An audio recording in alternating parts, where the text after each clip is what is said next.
Have you ever stopped and really truly thought about colors? I mean, not just which one's your favorite, but where do the names themselves, like red or blue, actually come from? Well, today we're going to find out how we learn to name every single color in the rainbow. If you play games like Roblox, you know what I'm talking about. You jump into the editor and you have this incredible color palette with like millions of choices. You can make your character's hair a crazy neon green, build a house that's electric purple. You can even pick a color that doesn't really have a name yet. The options are pretty much endless. But here's a wild thought for you. What if I told you that for a huge chunk of human history, a word for the color blue just didn't exist? Sounds crazy, right? I mean, the sky was still blue, the ocean was still blue, but people just didn't have a specific name for it. How is that even possible? Well, it turns out that naming colors wasn't this thing that happened all at once. For early humans, it was a super slow process of noticing differences and then, finding words for them. It took literally thousands of years for our languages to build the huge color vocabulary we have today. And get this, the very first colors humans named weren't even colors in the way we think of them. The oldest languages only had two words to describe the whole world. One word for things that were light and warm, like the sun or fire, and another word for things that were dark and cool, like the night sky. Seriously, imagine starting a new creative game, but your entire inventory only has two blocks to build with, a light one and a dark one. For a really, really long time, that's kind of what language was like for describing everything you could see. But just like in a game, as people and societies got more complex, their languages started to level up. They began to unlock new words for colors, one by one, almost like getting achievements. And the most amazing part is that almost every language on Earth unlocked them in the exact same order. So researchers figured this out, and it's super predictable.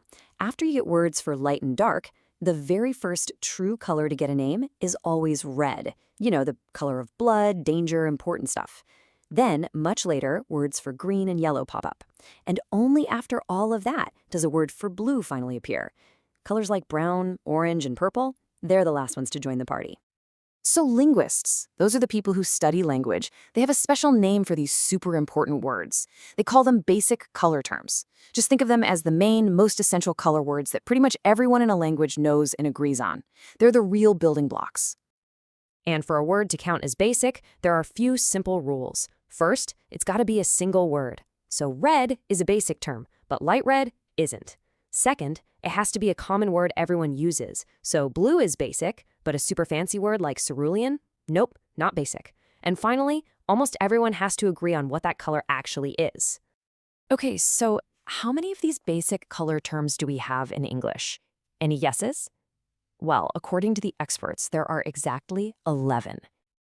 And here they are, our 11 main characters: black, white, red, green, yellow, blue, brown, orange, pink, purple, and gray. These are the core colors, the ones we use to describe our world pretty much every single day. But hang on a second. If English only has 11 of these basic color words, how do we get millions and millions of options in our games? Where do all those other names, like lava orange or slime green, come from? The answer is pretty simple. We get creative. When those 11 basic words just aren't enough, we start borrowing names from things we see in the real world. And this, my friends, is where naming colors gets really, really fun. Just check some of these out.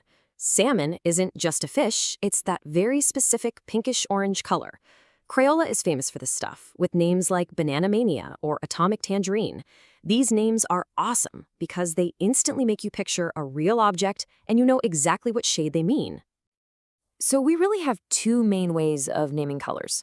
On one side, you have the abstract names, like red or green. The word itself just means the color. But on the other side, you've got descriptive names.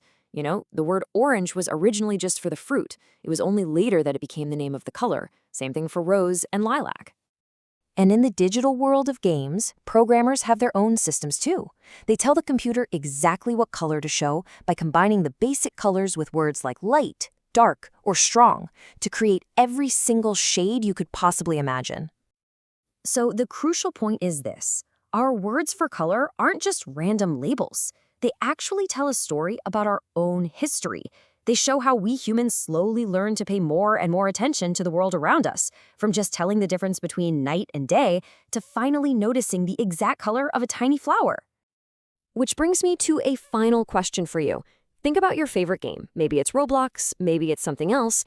If you could invent a brand new descriptive color name based on something from that game, what would it be? Something like Creeper Green, or maybe Enderpearl Purple. The possibilities are absolutely endless.